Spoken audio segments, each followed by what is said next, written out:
Hey guys, welcome back to my channel अर्थशास्त्र की नगरी। सो गाइस, इससे प्रीवियस वीडियो में मैंने आपको जो है आय प्रभाव के बारे में बताया था। आज हम जो डिस्कशन करने वाले हैं वो करने वाले हैं स्थानापन्न प्रभाव पे। स्थानापन्न प्रभाव जो है वो क्या होता है, मैं आपको ये पहले भी बता चुका हूं कि तुलनात्मक महंगी वस्तु के स्थान पर सस्ती वस्तु का प्रयोग करना स्थानापन्न प्रभाव कहलाता है। फॉर एग्जाम्पल के लिए, अगर एक गुड ए है और एक गुड बी है और अगर ए के प्राइस घट जाते हैं तो जैसे कि मान लो, चलो ए बी को छोड़ो, मान लीजिए एक चाय है और एक कॉफी है, ठीक है। तो होता क्या है, जब चाय की कीमतें बढ़ती हैं तो लोग क्या करते हैं, लोग कॉफी की तरफ ट्रांसफर हो जाते हैं, ठीक है। इसकी कीमत बढ़ने से इसकी तरफ क्यों ट्रांसफर हो जाते हैं, क्योंकि भाई कॉफी जो है वो सस्ती है एज कंपैरिजन टू टी। और अगर इसके प्राइस घटते हैं तो लोग क्या करते हैं, लोग कॉफी जो पीते थे वो चाय पीना शुरू कर देते हैं। तो ये सब क्यों होता है ऐसा, इसी चीज को क्या कहते हैं, इसी चीज को स्थानापन्न प्रभाव कहते हैं कि महंगी वस्तु के स्थान पर सस्ती वस्तु का प्रयोग करना स्थानापन्न प्रभाव जो है वो कहलाता है, ठीक है। अब स्थानापन्न प्रभाव को मेजर करने के दो महारथी हैं जिन्होंने अपने अपने मेथड बताए हैं कि आप मेरे मेथड से कैसे स्थानापन्न प्रभाव को मेजर कर सकते हो। और इनका नाम है, एक का नाम है हिग्स और दूसरे का नाम है स्लट्स की विधि, ठीक है। तो दोनों ही मेथड से हम सीखेंगे कि स्थानापन्न प्रभाव को कैसे मेजर किया जाता है। सबसे पहले आज हम इस वीडियो के अंदर हिग्स विधि के बारे में बात करने वाले हैं कि हिग्स ने कैसे बताया है स्थानापन्न प्रभाव को मेरी विधि से आप कैसे मेजर करेंगे, ठीक है। बहुत ही ज्यादा ध्यान से सुनेंगे। आपको इसके अंदर इसको समझने के लिए, दोनों ही मेथड को आपको समझने के लिए आपको सबसे पहले तो दो वर्ड को आपको समझना जरूरी है। सबसे पहला तो होता है जी आपकी वास्तविक आय। वास्तविक आय को कहते हैं जी रियल इनकम। आपको सबसे पहले तो ये पता होना चाहिए रियल इनकम क्या होती है, ठीक है, सॉरी। और दूसरा आपको जो है मौद्रिक आय, मनी इनकम। आपको गाइज इन दोनों में जो है सबसे पहले तो डिफरेंस पता होना चाहिए। अगर आपको इन दोनों के बीच में डिफरेंस नहीं पता है तो आप दोनों ही मेथड नहीं कर सकते हो, ठीक है। तो सबसे पहले यहीं पे फोकस करेंगे, थोड़ा टाइम यहीं पे बर्बाद करेंगे अपना कि ये दोनों आखिर क्या दिक्कत क्या परेशानी होती है। मान लीजिए मैं हूं मिस्टर रोहित, ठीक है जी। मेरी जो आय है वो 50 रुपए है, ठीक है। कितनी है मेरी आय, मेरी आय जो है वो 50 रुपए है और मैं दो वस्तुएं खरीदता हूं, एक खरीदता हूं एक्स, एक खरीदता हूं वाई। एक्स जो है वो 15 रुपए की है, वाई जो है वो 10 रुपए की है, ठीक है। एक्स कितने की है, 15 की, वाई कितने की है, 10 की, ठीक है। मान लीजिए ये जो है ये मैं दो खरीदता हूं तो कितनी आ जाएगी, 30 रुपए की आएगी, क्योंकि 15 दूनी 30 होता है। और अगर ये 10 रुपए की है तो ये मैं कितनी खरीदूंगा, ये मैं दो खरीदूंगा, ठीक है, क्योंकि 10 इंटू 2 और मेरे 50 रुपए पूरे के पूरे खत्म हो जाएंगे, ठीक है। अब बहुत ही ज्यादा ध्यान से सुनना है कि अब क्या होगा। अब मान लीजिए गाइस मेरी आय जो है, मेरी जो आय है वो 50 ही है, ठीक है। लेकिन हुआ क्या, एक्स वस्तु की कीमत जो है वो घट गई। एक्स वस्तु की कीमत क्या हो गई, एक्स वस्तु की कीमत जो है वो घट गई। एक्स 15 रुपए की थी, मान लीजिए एक्स जो है 10 रुपीज की हो जाए। वाई की कीमत में नो चेंज, वाई 10 रुपए की ही है, ठीक है। अब मैं एक्स की कितनी खरीद सकता हूं, अब मैं एक्स की जो है 3 क्वांटिटी खरीद रहा हूं। कितनी खरीद रहा हूं, 3, 10 रुपए के अकॉर्डिंगली। कितने रुपए खर्च कर रहा हूं मैं, 30 रुपए खर्च कर रहा हूं, ठीक है। और वाई की मैं कितनी खरीद रहा हूं, सेम वही 2 क्वांटिटी खरीद रहा हूं, ठीक है। तो भी मेरे 50 रुपए जो है वो खत्म हो जाएंगे। अब आपको यहाँ पे एक चीज बहुत ही ज्यादा नोट करनी है, वो क्या है, जब मेरी इनकम 50 थी और एक्स 15 रुपए की थी, मैं कितनी क्वांटिटी इसकी बाय कर रहा था, 2 क्वांटिटी में इसकी बाय कर रहा था, ठीक है। लेकिन जब मेरी इनकम 50 ही है लेकिन एक्स की कीमत घटकर 15 से 10 रुपए हो गई, तो मैं उसी वस्तु की जिसकी मैं पहले 2 क्वांटिटी खरीद रहा था, अब उसी वस्तु की अब मैं कितनी क्वांटिटी खरीद रहा हूं, अब मैं 3 क्वांटिटी जो है वो खरीद रहा हूं। कितनी खरीद रहा हूं, 3 ही खरीद रहा हूं। ऐसा कैसे पॉसिबल हो गया, मेरी इनकम तो 50 ही है, फिर मैं इसकी जो है ज्यादा क्वांटिटी कैसे खरीद पाया। इसकी मैं ज्यादा क्वांटिटी इसलिए खरीद पाया क्योंकि एक्स वस्तु की कीमत जो है वो घट गई थी। इसके घटने से मेरी परचेजिंग पावर क्या हो गई, मेरी परचेजिंग पावर जो है वो बढ़ गई। मेरी परचेजिंग पावर क्या हो गई, मेरी परचेजिंग पावर जो है वो बढ़ गई। इस वजह से जो है मैं यहां पर जो है खरीद पाया हूं। ठीक है, आपको गाइज ये ध्यान रखना है कि जब किसी वस्तु की कीमत जो है वो घटती है, जब किसी वस्तु की कीमत घटती है तो वस्तु की कीमत घटने से क्या होता है, वस्तु की कीमत घटने से आपकी जो वास्तविक आय होती है, वास्तविक आय भी कह सकते हो या आप इसको अपनी क्रय शक्ति भी कह सकते हो, ये आपकी क्या हो जाती है, ये आपकी जो है बढ़ जाती है। क्योंकि उसी और ये जो है, ये जो 50 रुपए, इसको क्या बोलेंगे जी, इसको बोलेंगे मौद्रिक आय। क्या बोलेंगे इसको, मौद्रिक आय।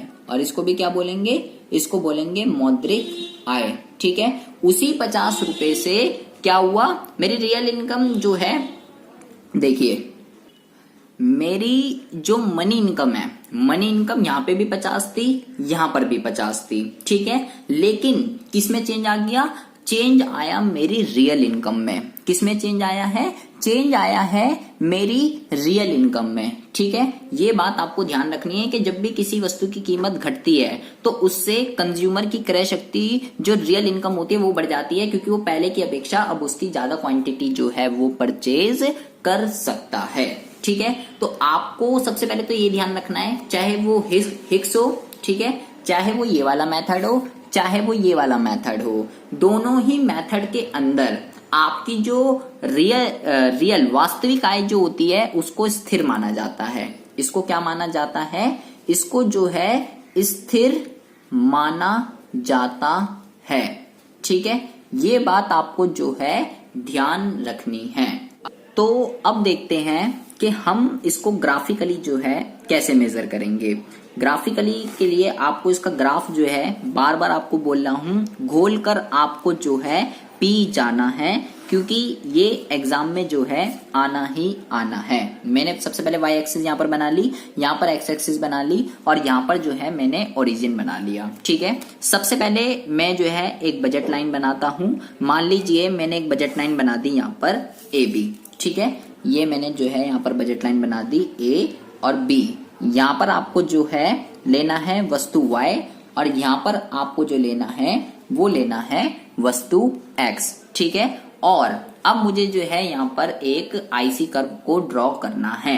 तो IC कर्व जो है, सबसे पहले तो आपको ये पता होना चाहिए IC कर्व जो है वो कैसे ड्रॉ होगा। देखिए ये मैंने बना दिया IC। ठीक है जी, अच्छा जी, अब ये इसको कहां पे इंटरसेक्ट कर रहा है, ये इसको इंटरसेक्ट कर रहा है जी यहाँ पर। मान लीजिए मैं इसको R नाम दे दिया। इस R पर X की हम कितनी क्वांटिटी खरीद रहे हैं, इतनी, और Y की हम कितनी क्वांटिटी खरीद रहे हैं, Y की हम क्वांटिटी खरीद रहे हैं इतनी। ठीक है, इसमें जो सारा का सारा खेल है वो है आपका बजट लाइन का। अगर आपको नहीं पता है बजट लाइन कैसे शिफ्ट होती है तो भैया पहले वो वीडियो देखकर आ जाइए, वरना सब कुछ आपके ऊपर से चला जाएगा, कुछ भी समझ में आपको नहीं आने वाला है। ठीक है, अब मान लीजिए, बहुत ही ज्यादा ध्यान से सुनना है, मान लीजिए X वस्तु की कीमत जो है वो घट गई। X वस्तु की कीमत जो है वो क्या हो गई, वो घट गई। ठीक है, तो अब X वस्तु की अगर कीमत घट गई तो जो बजट लाइन है वो क्या होगा, वो बजट लाइन जो है आपकी शिफ्ट हो जाएगी इस तरफ। क्यों हो जाएगी शिफ्ट, मैंने आपको प्रीवियस वीडियो में भी बताया था, क्योंकि अब हमारी जो है अगर X वस्तु की कीमत घट गई तो भैया मैं X वस्तु की जो है ज्यादा क्वांटिटी को क्या करूंगा, ज्यादा क्वांटिटी को जो है मैं बाय करूंगा। ठीक है, इतनी मैं इसकी एक्स्ट्रा क्वांटिटी को क्या करूंगा, बाय करूंगा। अभी मैं पीछे आपको एग्जाम्पल में भी बता चुका हूं। ठीक है, क्योंकि इससे क्या होगा, इससे मेरी रियल इनकम जो है वो क्या हो जाती है, बढ़ जाती है। इससे मेरी क्या होती है, इससे मेरी रियल इनकम क्या हो गई, बढ़ गई। उसी 50 रुपए से जिससे मैं 2 वस्तुएं खरीद रहा था, अब उसी 50 रुपए से क्या हो रहा है, अब मैं 3 वस्तुएं जो है खरीद पा रहा हूं। ठीक है, तो आपको मैंने क्या बोला, मेरी मौद्रिक आय यहाँ पर कितनी है, मेरी मौद्रिक आय जो है यहाँ पर कितनी है, मेरी मौद्रिक आय यहाँ पर 50 रुपए है। लेकिन मैंने आपको यहाँ पर अभी क्या बोला कि भाई दोनों में से कोई भी मेथड हो, दोनों में से आपकी कोई भी मेथड हो, चाहे हिक्स हो चाहे वो हो, आपको क्या करना पड़ेगा, जो वास्तविक आय होती है, जो रियल इनकम होती है, ये क्या मानी जाती है यहाँ पर, ये आपकी स्थिर मानी जाती है, इसमें कोई भी चेंज नहीं होना चाहिए। ठीक है, जैसे पहली थी अब भी जो है ये वैसी की वैसी रहनी चाहिए। आप वास्तविक आय के अंदर कोई भी चेंज नहीं कर सकते हो। लेकिन मैंने भी आपको बताया कि कीमत घटने से क्या होता है, कीमत घटने से आपकी वास्तविक आय जो है वो बढ़ जाती है। आपकी वास्तविक आय क्या हो जाती है, बढ़ जाती है। ठीक है, तो जब एक्स वस्तु की कीमत घटी, तो आपकी जो वास्तविक आय है, जो आपकी परचेजिंग पावर, जो आपकी क्रय शक्ति है, वो एक्स वस्तु को खरीदने के लिए बढ़ गई। ठीक है, लेकिन आप इसमें चेंज नहीं ला सकते हो। ठीक है, आप केवल किसमें चेंज ला सकते हो, आप केवल मौद्रिक आय में जो है वो चेंज ला सकते हो। इसमें आपको कोई भी चेंज नहीं कर सकते हो। दोनों ही मेथड के अंदर ये फिक्स रहती हैं, स्थिर रहती हैं। तो अब आपको क्या करना है, आपको उसकी वास्तविक आय पहले जितनी थी अब भी अगर उतनी ही रहे, बहुत ही ज्यादा ध्यान से सुनना है मैं क्या बोल रहा हूं, अगर आपको उसकी वास्तविक आय जैसे उसकी पहले थी अगर वैसी ही रहे, मतलब आपको उसकी मौद्रिक आय को क्या करना पड़ेगा, उसकी मौद्रिक आय को घटाना पड़ेगा। ठीक है, मौद्रिक आय को क्या करना पड़ता है, घटाना पड़ता है। ठीक है, अब भाई क्वेश्चन ये, अगर उसकी आय घटेगी, अगर उसकी मौद्रिक आय घट गई तो फिर क्या होता है, आय घटने से सारा का सारा खेल यहाँ पे बजट लाइन का है। ठीक है, अगर मौद्रिक आय घटी तो भैया बजट लाइन तो जो है किस तरफ शिफ्ट हो जाती है, बाईं तरफ शिफ्ट हो जाती है। ठीक है, तो आपको क्या करना है, आपको बजट लाइन को शिफ्ट कर देना है, क्योंकि मैं क्या कर रहा हूं, मैं उसकी मौद्रिक आय को क्या कर रहा हूं, डिक्रीज कर रहा हूं, कम कर रहा हूं। ठीक है, तो अगर कम हुई तो बजट लाइन किस तरफ आ जाएगी, बाईं तरफ आ जाएगी। लेकिन आपको गाइस ये ध्यान रखना है, आपको ये किस तरीके से बनानी है, आपको कुछ इस तरीके से बनानी है। एक तो ये इसके समांतर होनी चाहिए। ठीक है, ये वाली जो हमारी बजट लाइन है अभी ये वाली है। ठीक है, इसके समांतर होनी चाहिए और आपको कुछ इस तरीके से बनानी है कि ये पहले वाले तटस्थता वक्र को जो है छू कर जानी चाहिए, पहले वाले तटस्थता वक्र के टेंजेंट होनी चाहिए। ठीक है, तो मैं वास्तविक आय में तो कोई भी चेंज नहीं कर सकता, मौद्रिक में कर सकता हूं, तो मैंने उसकी मौद्रिक आय जो है कम कर दी और मौद्रिक आय कम होने से हमारी जो बजट लाइन है वो शिफ्ट हो गई इस तरफ। ठीक है, इसको मैं नाम दे देता हूं A1 और इसको मैंने नाम दे दिया B1। ठीक है, ये आ गई इस तरफ।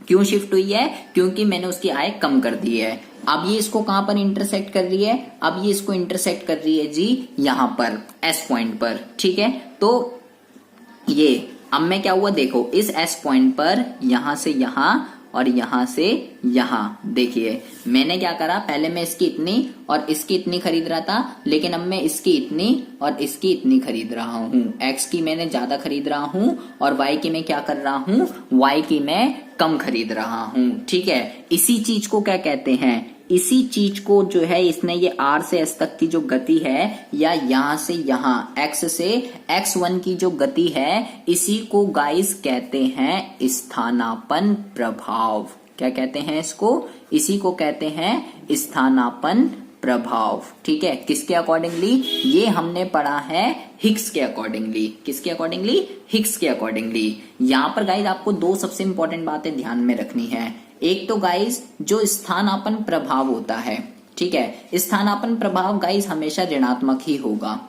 ठीक है, हमेशा कैसे होगा, हमेशा नेगेटिव ही होता है। क्यों होता है, क्योंकि गाइस कीमत घटने से हम क्या करते हैं, मांग ज्यादा करते हैं। ठीक है, तो सब्स्टिट्यूशन इफेक्ट जो है वो हमेशा नेगेटिव ही रहता है। ठीक है, सबसे पहली बात तो आपको ये ध्यान रखनी है। और दूसरा गाइज आपको यहाँ पे ये ध्यान रखना है कि यहाँ पे तो भाई रियल इनकम वास्तविक आय तो स्थिर है, यहाँ पर हम कोई भी चेंज नहीं कर सकते। हमने किसमें चेंज किया है, हमने चेंज किया है उसकी मौद्रिक आय के अंदर। हमने उसकी मौद्रिक आय को घटा दिया। हमने क्या करा, हमने उसकी मौद्रिक आय को घटा दिया। तो उस मौद्रिक आय को जो हमने घटाया है उसको क्या कहते हैं गाइज, उसको कहते हैं क्षतिपूरक परिवर्तन। क्या बोलते हैं, क्षतिपूरक परिवर्तन। इंग्लिश में इसको कहते हैं कंपनसेटिंग वेरिएशन।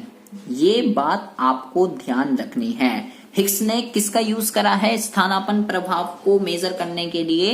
हिग्स ने यूज करा है क्षतिपूरक परिवर्तन को, ठीक है, कंपनसेटिंग वेरिएशन। क्या है ये? उसकी मौद्रिकाएं वापस लेना, घटाना। क्यों घटाना? ताकि उसकी रियल इनकम पहले जितनी थी अब भी उतनी ही रहनी चाहिए, इसलिए उसकी मौद्रिक आय को घटाओ, और उसी मौद्रिक आय को घटाने को ही क्षतिपूरक परिवर्तन कहते हैं। और जब आय घटती है तो बजट लाइन जो है वो बाईं तरफ शिफ्ट होती है। कुछ इस तरीके से शिफ्ट करनी है कि ये पहले वाले तटस्थ वक्र को छूकर जानी चाहिए। अब मैंने आपको क्या बताया था कि तटस्थ वक्र पर जितने भी बिंदु होते हैं उस पे क्या होता है, तटस्थ वक्र पर जितने भी बिंदु होंगे वो समान संतुष्टि देते हैं। तो उपभोक्ता को यहाँ पे भी समान संतुष्टि मिल रही है, यहाँ पर भी समान संतुष्टि मिल रही है। आईसी पर जितने भी पॉइंट होते हैं सबसे समान संतुष्टि मिलती है, ठीक है। लेकिन अब वो एक्स की ज्यादा और वाई की कम क्वांटिटी को क्या कर रहा है, परचेज कर रहा है। इसी को बोलते हैं हिग्स का स्थानापन्न प्रभाव, ठीक है। किसका यूज करा है उन्होंने? कंपनसेटिंग वेरिएशन का उन्होंने यूज करा है। इसमें आपको कुछ भी समझ ना आया हो, कोई भी डाउट हो, कोई भी इश्यू हो, आप मेरे को कमेंट बॉक्स में कमेंट कर सकते हैं। चैनल पर अगर पहली बार आए हो तो प्लीज इस चैनल को सब्सक्राइब करके बेल आइकन को जरूर प्रेस कर लीजिए। आपके लिए मैं ऐसी इंटरेस्टिंग वीडियो रोजाना इस चैनल पर अपलोड करता रहता हूं। मिलते हैं आपसे नेक्स्ट वीडियो में, जिसमें हम दूसरे मेथड पे बात करने वाले हैं कि उसके अकॉर्डिंगली हम स्थानापन्न प्रभाव को कैसे मेजर करते हैं। तब तक के लिए have a good day, bye bye, take care.